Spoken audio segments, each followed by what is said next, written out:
Portrait, la comédienne de 30 ans, l'une des plus en vue de la comédie française, est l'héroïne du deuxième film de Guillaume Gallienne, en salle ce mercredi.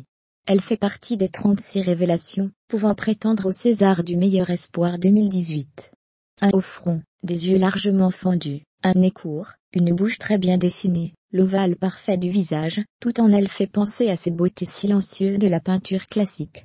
Mais ce qui frappe aussi, c'est sa silhouette déliée et voluptueuse, son sourire éclatant, sa démarche légère. Claudel disait que pour jouer le soulier de satin, il fallait être dans une transe légère et érotique. Adeline Dermy est dans cette note.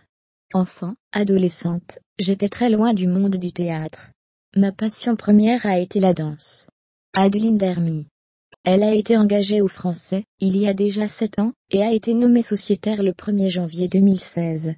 Elle est heureuse dans cette troupe brillante. Au début, j'étais terrorisée, mais tout le monde a été très accueillant avec moi, glisse-t-elle dans un joli sourire. Elle jubile en comptant les spectacles dans lesquels elle a joué avec Loïc Corbery. Elle est fière aussi d'avoir tourné sous la direction de Guillaume Gallienne, Marilyn.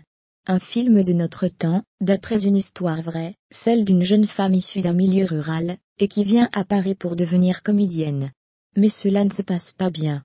Muriel Maillet-Holtz, alors administratrice générale de la Comédie Française, l'avait repérée au conservatoire. Enfant, adolescente, j'étais très loin du monde du théâtre. Ma passion première a été la danse, dit celle qui est née dans une bourgade du Pas-de-Calais, Noyelles-Godault, berceau d'une famille qui vit toujours dans le Nord. Un frère et une sœur aînés, des parents aimants. Adeline se rend près des siens, dès qu'elle a un moment, ce qui est rare, elle n'arrête pas. J'ai intégré une troupe de danse de ma ville, dès l'âge de 5 ans. Plus tard, à Lille, j'ai suivi 3 ans durant des cours de danse contemporaine.